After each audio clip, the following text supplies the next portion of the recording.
Hi everyone, welcome back to my channel. So today we're starting a 24-hour readathon.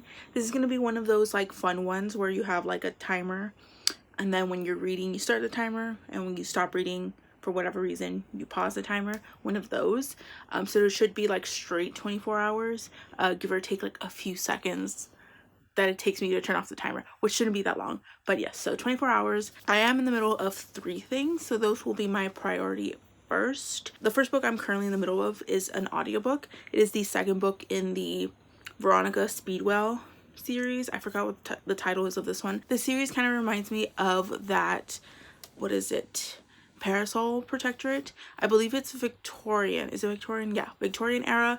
And then we follow Veronica Speedwell, who is a woman who studies butterflies. Like, that's her thing. She travels the world. She is single, doesn't really like to adhere to the standards that are set upon women, but she gets involved in like these mysteries and stuff. This is the second book. Can't really give you the plot so much, but like some of these other books, she does have like a long running romance tease kind of thing with this guy that she who kind of tags along with her. I know I'm not really selling it well, but it's like one of, like, if you like Parasol Protector, those kind of like quirky mystery woman solving crimes in a historical period, this is kind of that. That's what I'm listening to on audiobook. I think I have like 4 hours left of that. I did pick up an ebook on my Kindle. It's called Hammered. This is the first book in the Legacy of Magic series, I think, by Lindsay Buroker. I've read her books before, some of her more high fantasy, sci-fantasy stuff, and I've loved it. This one's more in the vein of like Mercy Thompson, those kind of paranormal urban fantasies. I believe our main character's half dwarf, half human, and she like renovates houses for a living. And haven't gone too far into this one, but at the point at which I'm in the story, 3 shifters have attacked her, and they were beheaded by a mysterious elf. Like, that's pretty much about all that's happened in like the first like 4 chapters. So yes, not too much to say on that front either, but yeah, like I said, that kind of urban fantasy paranormal kind of stuff. And physically, I'm reading 10,000 Stitches by Olivia Atwater. This is the same author who wrote the Half a Soul book. This is the second book in the Regency fairy tales. Again, pretty self-explanatory, Regency fairy tales. In this one, we follow a maid who has grown really infatuated with, kind of almost love at first sight type of thing, with a gentleman who lives in the household that she like works for. He's like the 3rd son of the household, whatever, and he's very kind to her, and she really likes him. I think what's gonna happen is that she's gonna go to a Fae Lord and like ask for help in like getting her happy ending. I'm not totally sure on that end, but they are Fae in this world, and it's like commonly known, kind of. They don't really interact so much with like humans, but if I remember on the first book, everyone was like, oh yeah, the Fae, whatever. And then there's also like a hint of magic with certain people, but I don't know how much of that's gonna play into this one. In the first book, there was like a lord sorcerer. I don't know if there's gonna be much magic in this one. So yeah, that's pretty much my TBR so far. If I want to pick something else up, or if I do, I'll let you know. Hi everyone, happy Valentine's Day. So I'm currently on page 134 of 245 of 10,000 Stitches, and I'm really enjoying it. So I have, I think, 23 hours and 37 minutes left. I'm really enjoying the story so far. I thought I'd check in. I think I'm really enjoying the premise of this one a bit more than the first one, even though the first one was like cute and really like grabbed my attention. It was the first one, so like I wouldn't have continued on if I didn't like it enough. I think this one's like grabbing my attention a bit more, whereas in the first one my mind did kind of wander a little bit. I'm more invested into this one, and I really like both of the characters individually, as well as what is to come. The premise of this book is pretty much like the same. Our main character is a maid, and she really wants to like get married to this like a son of a lord. He is someone of nobility. She can't marry him, like she can't be with him. She's like not a lady, so she kind of makes a deal with an elf to make that happen. The deal that she made is that if she doesn't marry or he doesn't propose to her within like 100 days, then she will go be a maid for the rest of her life in Fairy for this elf.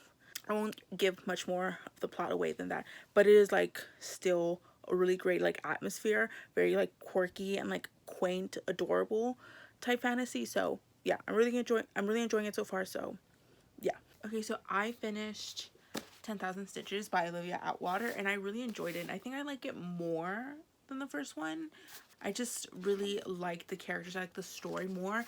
I read a little bit of the afterword, and it was very like Cinderella inspired. Some things about this book that I've noticed that like it takes me a little bit to like get used to is that there's a little bit of magic in this world with like fairies and stuff. And then like the first book, for example, we follow like a lord sorcerer magician type, and the magic in this world isn't really like explained, nor does it like want it to be explained. Things just kind of happen. For example, we find out a character in this book, I'm trying not to be spoilery, has like some form of magic, and it's kind of just told to us, and she doesn't really, you know, wave a wand or like do a summoning spell ritual thing. She kind of just does it, and that's fine, but it's not something that I'm super used to. So that's something that I have to keep in mind with this series if I'm going to continue. Also, I really love the last chapters.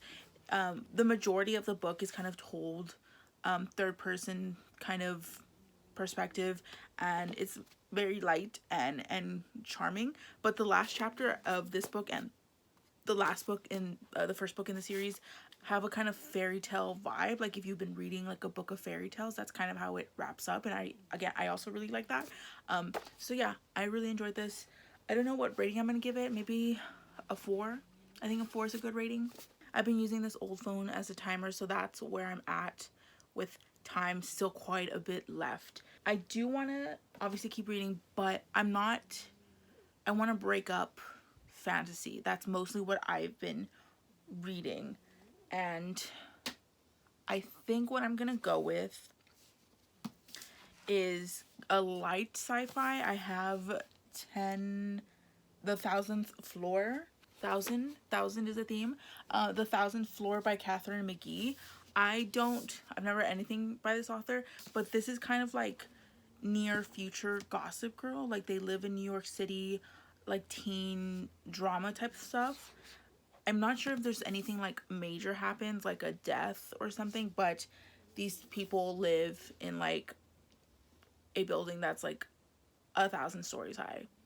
It's near future type setting, so don't know much else about this, but I've been having it on I've had it on my shelf for like ever. Yes, I think it might be a duology. We'll see how it goes. If I don't like it, I can get rid of it. I want to get rid of some of these books, so yes, I think I'll read this. Once I get a good idea of what it's about, then I'll like update you. And I've only ever been reading this book. I haven't touched any of the other books that I've been in the middle of. It hasn't been that much long after, but I just read the prologue. It was literally like 2 pages long, and someone falls from the tower. So it takes place in like 2118. That's the year. Yeah, 2118. And someone's dead. And then we immediately jump 2 months before this incident. So that's the premise.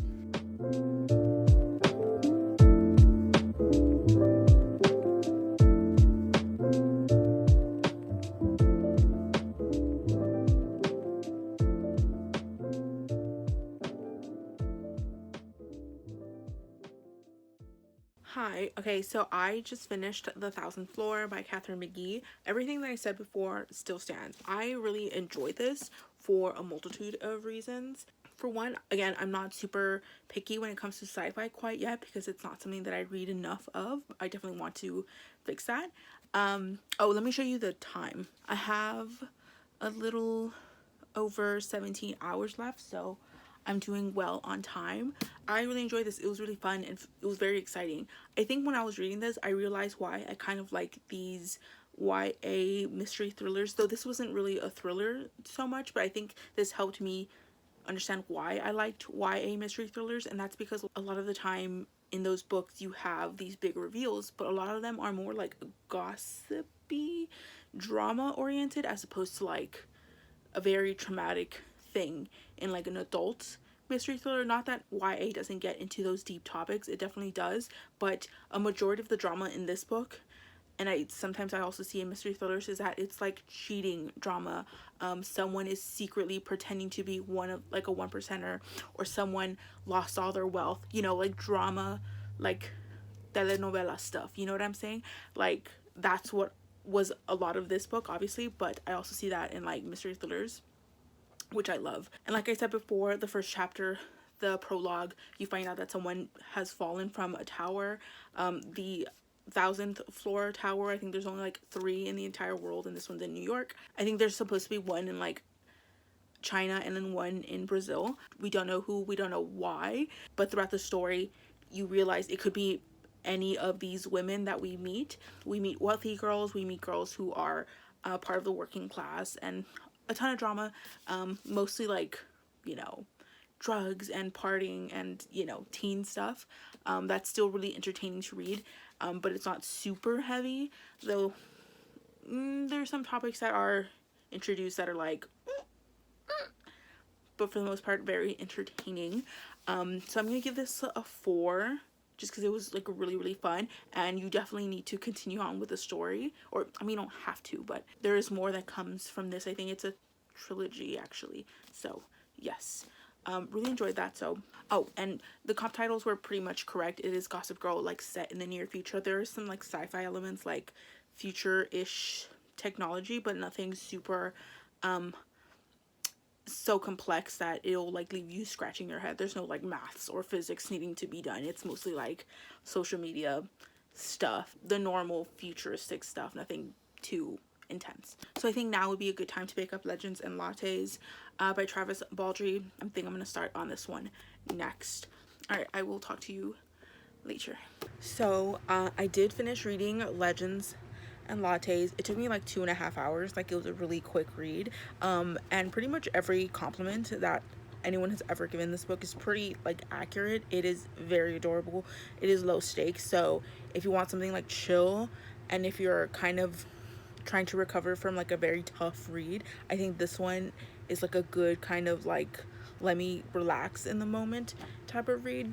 The conflict, if there really is one, isn't that, it doesn't take up too much of the plot, which I think is like the intention. Like, you could say, oh, like the conflict was resolved so quickly, but I think that's like the point. So yeah, it's just a lot of like making friends and like finding your place in the world, which I think that's like the definition of like cozy, or like a huge aspect of cozy fantasy. So yeah, I really enjoyed it. I thought the romance was gonna be a bigger part of it, but it wasn't. It was like a small moment, or small moments towards the end. We actually got some like sapphic stuff. So I really enjoyed it. I'd probably give it like a 4 stars. It didn't blow me away, but yeah, I still really liked it, and I do look forward to anything else from this author. So yeah, I don't know what I'll read next. I do have some time left, obviously. Where's my timer? I have a little bit over 14.5 hours left, so still quite a bit of time in this vlog. I don't want to read fantasy next, so I was gonna read Longshadow, the 3rd book in the Regency fairy tales, but I just finished the fantasy, so I want something, if not sci-fi again, then maybe something more contemporary, like a mystery thriller, or maybe a horror. I'll choose, and then I'll come back when I've decided and when I've started my next read. All right, peace out. Hi. Okay, so I just finished Hysteria by Miranda, and I'm gonna give this like 3 stars. First of all, this is how much time I have left. About a little over 12 hours. Like, I'm doing a lot of reading. This is like so fun for me. Anyways, I'm gonna give this 3 stars. This is exactly what I was talking about earlier, why I like YA mystery thrillers so much. And I guess, you know, mind you, this isn't like a 5-star or anything, but I did really enjoy like reading this, because while there were some serious topics for sure, like death and all that kind of stuff, a lot of it is just like teen drama, and like most of the serious stuff came out of like, again, like teen drama, like I don't know, like it's just like a lot of little secrets that you're like, oh wow, this is really exciting. Whereas like, for example, one of my favorite mystery thriller authors for adult is Karen Slaughter, and her books just start off with like the most disgusting, like vile deaths that you can think about, with like the most intense themes. And again, while some of this can appear in like YA stuff, a lot of times it's just like YA stuff, like YA teen drama, which is really relaxing and like chill to listen to. In this book, we follow a girl named Mallory, and she has recently killed her ex-boyfriend. It was ruled self-defense, so she's not, you know, currently getting charged with anything. But a few months pass, and her parents realize it's best for her to like leave the small town that she's in and kind of go to boarding school to kind of get away from everything. And so she's like, okay, fine, whatever. And while she's there, some secrets, some drama starts piling up that's kind of some way connected to the death of her ex-boyfriend. So yeah, very exciting secrets. If you like boarding school in the woods type settings, this is that. Like the themes of like friendship slash sisterhood going on here, Mallory had a really good friend that while they have their ups and downs, they were still very dedicated to each other, and I love female friendships. One thing about this book that I want to bring up is that sometimes with mystery books, sometimes mental illness can play a part in it, and that does kind of happen here, but it's in no way like a big part of the reveal. Like it's not like you're mentally ill and you're just seeing things, though it does come up with a title like Hysteria. Just wanted to like make that clear. If you don't like mental illness plot twists, it's not one here. Usually I dislike this in mystery thrillers, but sometimes an author will withhold evidence that characters kind of clearly already know, but they won't tell us until like the reveal. A book that I really despise, even though it was really popular, that kind of did something like that, was what's it called? The Silent Patient by Alex Michael whatever. I did not like that book. I hated how the reveal was withheld and then given to us. I didn't like it. But in this book, it felt a little bit more natural or well done in a way, because we don't get the full explanation of why Mallory killed her boyfriend, but we do eventually get tidbits of it as the book goes on, like the full background between her and the boy that she was dating and all that kind of stuff. It's not perfect, but I really enjoyed it either way. So yeah, I'm gonna give this like 3 stars. Fun. This is one of the better Miranda books that I've read. I read another YA of hers that I did like, and then I had one adult book from her that I really liked, and then I read another adult book from her that I really did not like. Mostly positive for this author. So, and I think the next book that I'll read is Longshadow. Might as well finish up this series. I don't know if the author's going to continue with this. I don't imagine why not. They're not necessarily always connected, but I think this is the last published novel in this Regency fairy tale, so might as well pick up this one. I just recently finished the second one, as you saw earlier, so let's see what this one's about. Okay, so this one says that marriageable young ladies are disappearing from London, and Abigail Wilder wants to discover why. Her father is the Lord Sorcerer of England, and he believes a dark fairy lord is behind it. I think the Lord Sorcerer is actually one of the characters from the very first book, if I'm not mistaken, so I will update when I have something to talk about. So while I was editing the beginning of this video, hi, by the way, while I was editing the beginning of this video, I noticed that I talked about a ebook that I was currently in the middle of, and then I just like never continued it while I was filming this, and I was like, well, let me just read that book instead of whatever I was gonna read next. And that was Hammered by Lindsay Buroker. And like I said earlier, I've read some of her stuff before and I've liked it. This is the first book in a urban fantasy series. What I did not know going into this is that this is like a sequel series to another urban fantasy series. So like there are references and characters that I don't know, but if you have read this series before, or if you've read the other work, then you'd like know what she's talking about. I did not know that, and that did kind of affect my reading journey a little bit. You know, I got through the story and I was like fine with not knowing some of the information. It's not a big deal, and it might be kind of spoilery for the first series, but I don't really care. I really liked it. I thought it was fun. I wasn't super sure whether or not I wanted to continue the series without having read the first half, or the first original series, but I think I will because I really like this character. A big part of sticking with an urban fantasy series is like really being okay with the character that you're with, because most of the time you're following one character, kind of like in the Sookie Stackhouse books, the Mercy Thompson books, that kind of stuff. So you have to like them, and I do really like her. She's half dwarf on her mother's side and human on her father's side. Her father's specifically Samoan, and her culture hasn't really been a huge part of the story. I don't know if it will. Her mother has died at the hands of the government, allegedly. I think that's gonna be like a plot point. Whether or not her mom's still alive, we don't know. And her father was arrested by the government.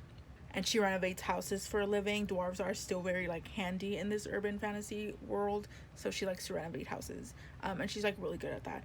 But she kind of gets into some trouble. If you read an urban fantasy kind of city set in like a metropolis or whatever, then you kind of get the vibe of what this book might be. So yeah, giving it a 3.5. I don't know when I'll pick up the next one. Urban fantasies for me are kind of like palette cleansing type books. If I don't know what to read but I want to read something, urban fantasies are usually my go-to. So I have another series to kind of dip my hands into when I don't know what to read. I'm still almost caught up with Mercy Thompson, and I put down the Sookie Stackhouse books a little while ago, but I could always just pick them back up. I currently am at 8 hours and 26 minutes left on the timer. Let me show you like that. Maybe at the end of the video I'll talk about how long it took me to read each book. I think the next book I want to read is not necessarily fantasy, but I also don't just want to read straight contemporary either. So I think I'm going to pick up We Sold Our Souls by Grady Hendrix. It's a horror novel. Grady Hendrix is known pretty much for writing horror. I did really like his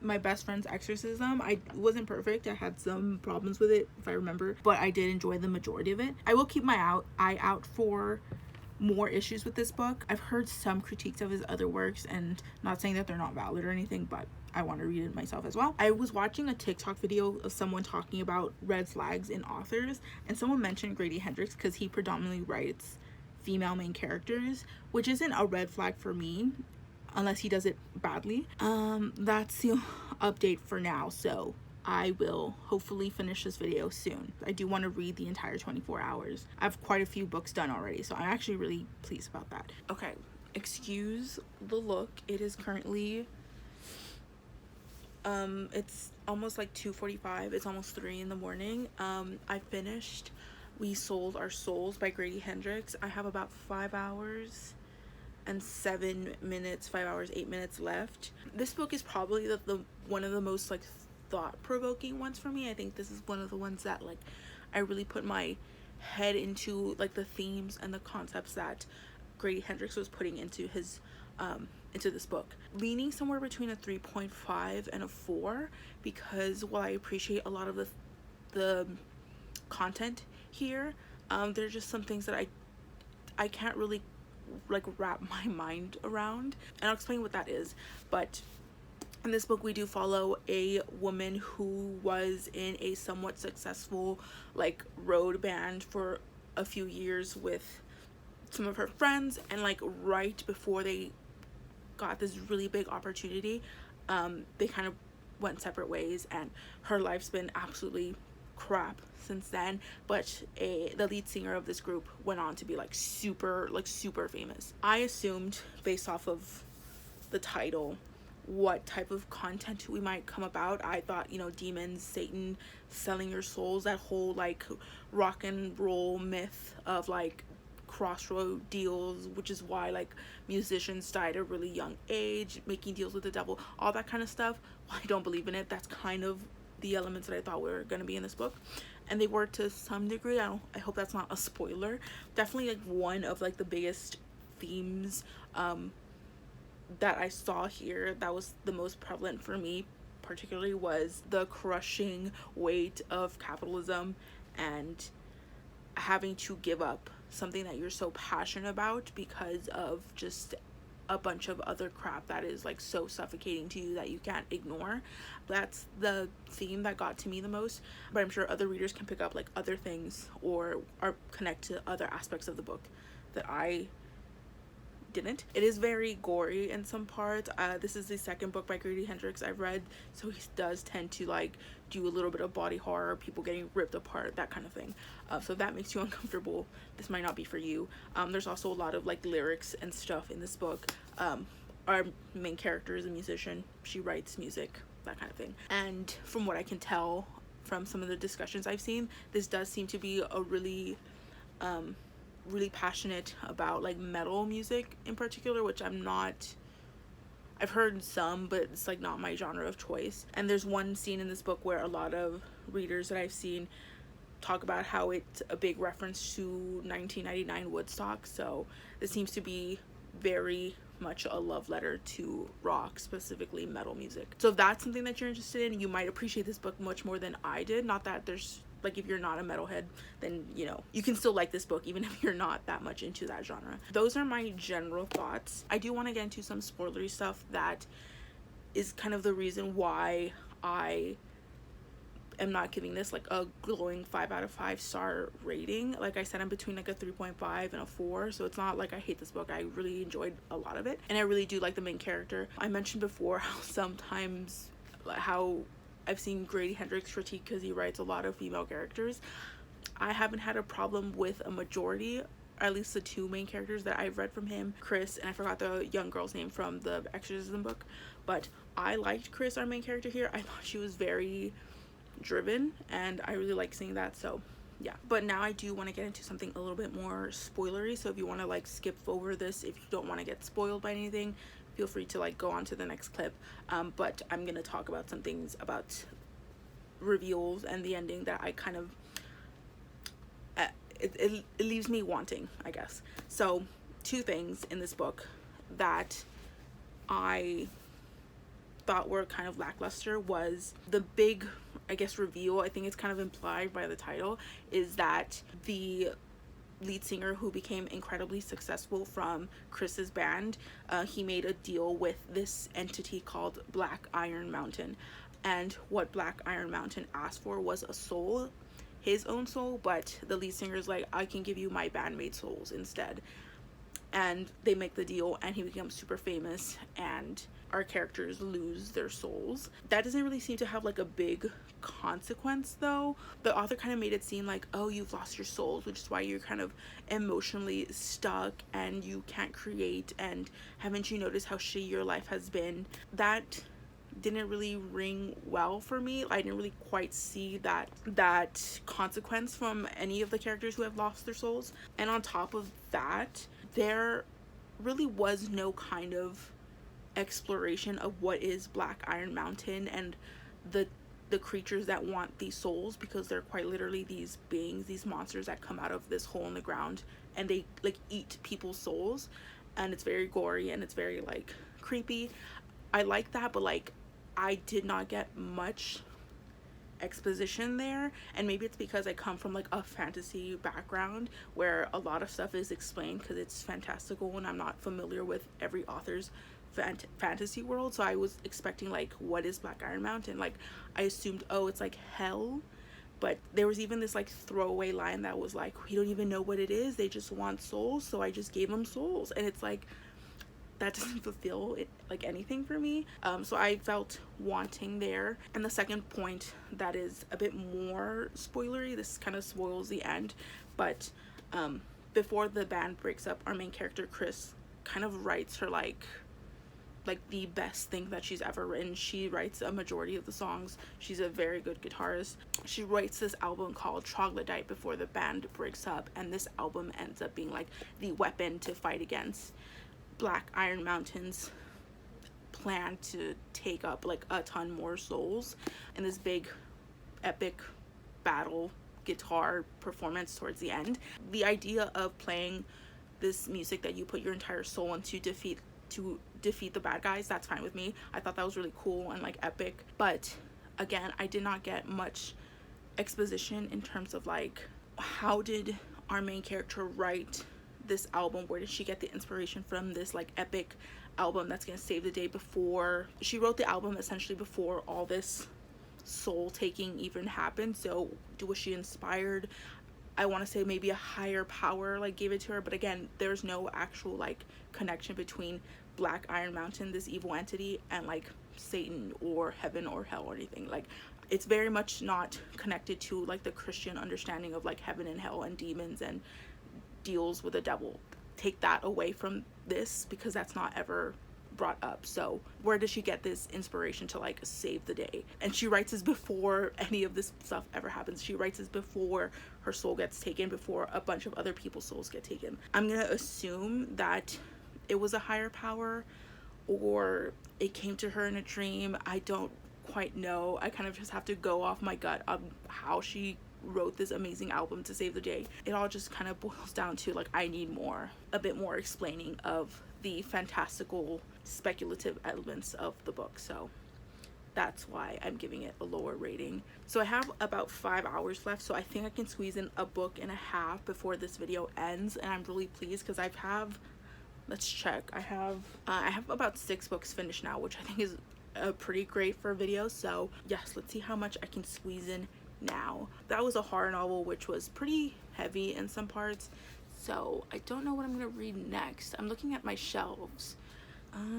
Maybe like a sci-fi would be fun. I don't quite know yet, so I will update you when I pick up my next read. Hi, so for my next read, I ended up picking up Bringing Down the Duke by Evie Dunmore. I'm still in the middle of it, but I do want to talk a little bit about it before I continued and like some of my like thoughts. I'm a good chunk of the way into it. I believe this is like a companion historical fiction series. In this book, we follow a young woman named Annabelle who has been recently given the opportunity to study at Oxford. She has like a scholarship and all that, and in particular something that she's really passionate about is women's suffrage, and she like joins like some sort of like chapter. And a big part of this book is, I don't know if I would say it's convincing this one particular duke onto their side, but that's the initial like get, because pretty early on in the book it's pretty obvious that he's like not for women's suffrage. He's actually a Tory, and he has like a meeting with the Queen, and she's like, you need to ensure that Tories get the vote, and he's like, got it, absolutely. The flap on the book is like she has to convince him to like join his side, and I feel like there was like no convincing. She's pretty much like, yeah, this guy's like really not into this whole like women's suffrage thing. So I was really conflicted, because I too like historical fiction, but also like because of the content of this book that is so inherently political. Is it me, or is it not just like those romances where it's like an American conservative falls in love with like an American like liberal Democrat, and it's kind of like, what the heck? Like I don't know, like I feel like at least my generation is like more open to the fact of like, if you want a partner in life, they have to have the same kind of ideologies. I know some older generations are like, you really aren't gonna associate with people because they have different political beliefs, and it's like, yeah, like why would I ever marry someone that doesn't believe in the same things as me? So this book kind of gives that vibe, even though I think it's trying to be a little bit more diplomatic, and it's not nearly as lighthearted as you think it might be, given like the cover. It's one of those like, you know, cutesy kind of covers. It's actually some parts kind of like sad, and like it's not as like peppy and like bubbly. A lot of drama and trauma with both of the characters in this book, and we're getting into that now. So, and I was hesitant, or I was already kind of like on my guard with this book when I picked it up. I picked this up because it was $1. We're talking about women's suffrage, but this is during a time when the women that were fighting for suffrage only wanted it for their well, for white English women, really. That's kind of where I'm at with this book, but I will update when I have more to talk about when I finish this. So yes. Okay, so I finished Bringing Down the Duke. Let me show you the time I have before anything else. I have a little bit over 30 minutes. Look at the clock. So I have a little bit over an hour and 30 minutes. So what can I say about this book? My initial thoughts about the book in the earlier clips still stand. Like, if you focus a lot on the political aspects of the book, it almost feels kind of like political, kind of centrist. Our main character Annabelle is obviously passionate about women's suffrage enough that she joins like a local chapter and all that. So when confronted with her love interest possibly being amenable to that and like throwing his hat into that ring, she kind of backs out a little bit.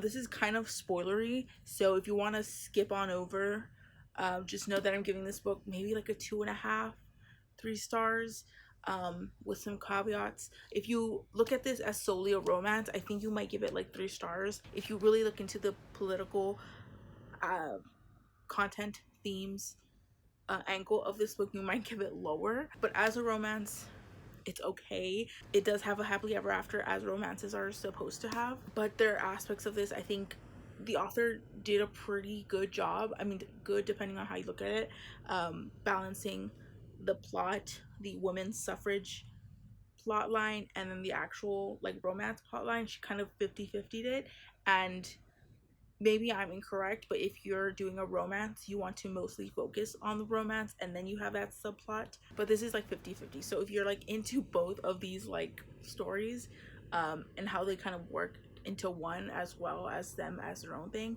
then you might like it. But there are moments where I was like, this doesn't feel like a romance at times. I don't know, maybe that's just me. But obviously most of my problems with this stem from the political aspects that are part of this book naturally. The next part might be spoilery, so if you don't want to get spoiled for this book, I will still try to be as vague as possible, but I will spoil some stuff.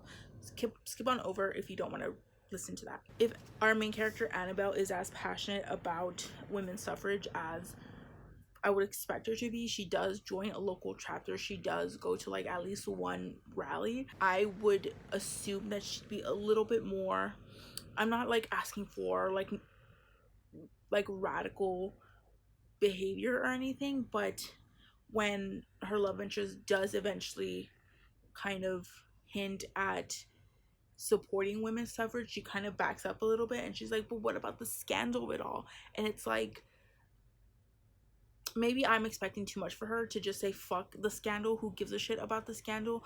You being a suffragette is a scandal in it of itself. So like towards the end where she's like, what about the scandal, like we can't be together, I'm a working class woman and you're, you know, a duke, and that's like not a thing that we're supposed to do, and you're disobeying the queen, all that kind of stuff. I don't know, I feel like she would just say, oh wow, like he's really like doing all this for me. But the first thing that she talks about, or the first thing that comes to her mind, is like, oh my god, he's giving up everything, like his the respect he has, the scandal, what about the scandal? And it's like, babe, like do you actually care about this? Maybe you see it from a different perspective, but like, I don't know, I expect a little bit more from these women that are trying to challenge the status quo. I also did mention earlier in the other clip how one of my hesitation was that also these women are only advocating for their right to vote, not like any other. There's pretty much no mention of anyone else of like any other ethnicity. It's probably like the safest option, because the author could go like full on like alternate history and like include any other women who wanted to be part of this movement, or she could have straight up ignored women of color the way that these actual women ignored women of color as well. The political aspects of this book, that's kind of a toss-up to how you feel, how you handle politics in a book. And again, I'm only really bringing this up because the book in itself is a political book because of this women's suffrage and the fact that our love interest is a Tory. So I'm giving it like a 2.5.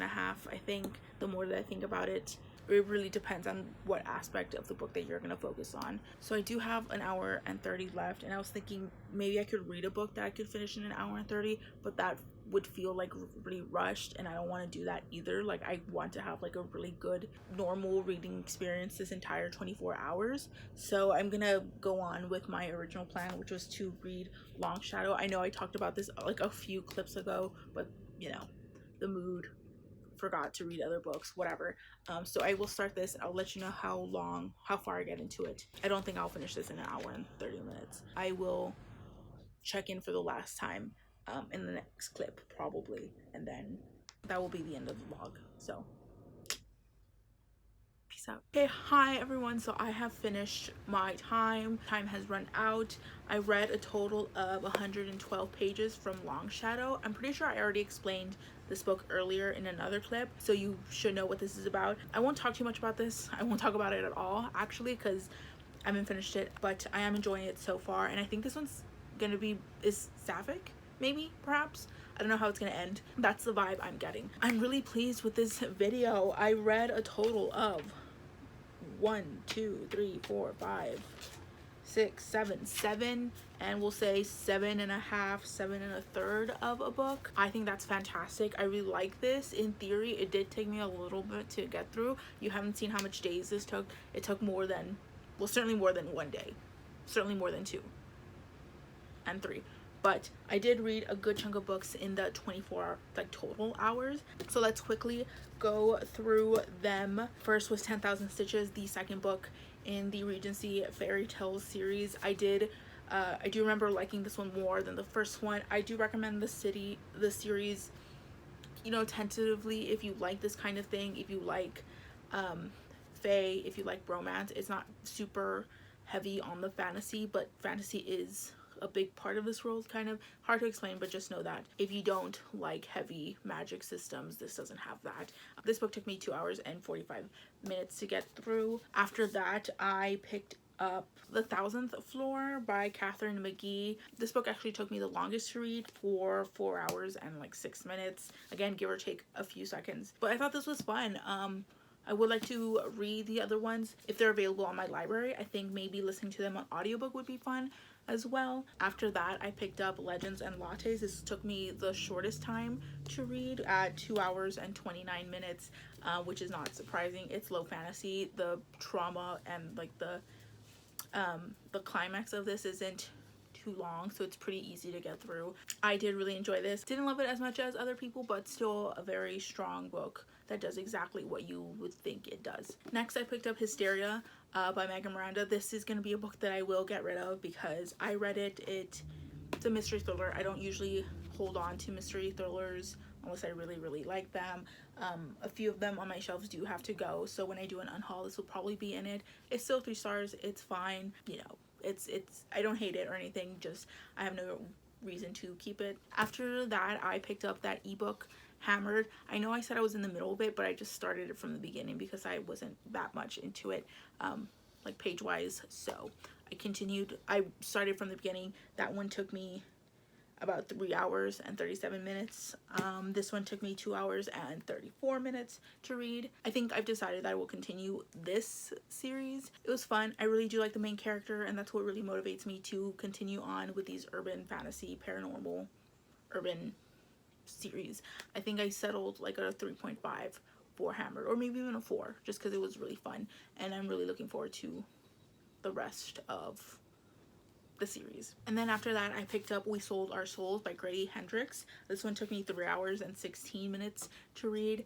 My issues with this still are pretty much the same. I wish that more exposition was given in regarding like the horror elements of this book. We weren't really given too much like core details, and I understand that the main characters don't understand like the monsters that are in this book much more than we do, but I wish we got something more concrete from the author. But some parts of this book were really cool to read and really exciting, so this is a very fine read from Grady Hendrix. And then you all probably just saw my thoughts on Bringing Down the Dukes. They obviously still stand. Yeah, this one took me 3 hours and 35 minutes to read. I don't know if I'll keep this on my shelves. If I read other books by this author, I will probably borrow the audiobook from the library instead of finding a physical copy for myself, because I'm probably going to get rid of this one as well. So here is the physical stack of books that I read. I am missing one, the ebook, and then I also not including this one in like the photo or the thumbnail, the vibe, whatever. But yeah, I think this is a pretty good stack for 24 hours. It was really fun. I would encourage other people to try it because you might be surprised at what you can get through in this time period. So yes, feel free to talk to me in the comments about anything that I've talked about. I'd like to hear anything that you have to say down below. Which of these books have you read? Have you liked, disliked? Are you interested in reading any of these? I will link my social medias down below, as well as some far more important links. Feel free to like, dislike, comment, or subscribe, or do neither. It's all cool with me. Thank you so much for watching, and I will see you in the next one. Peace out.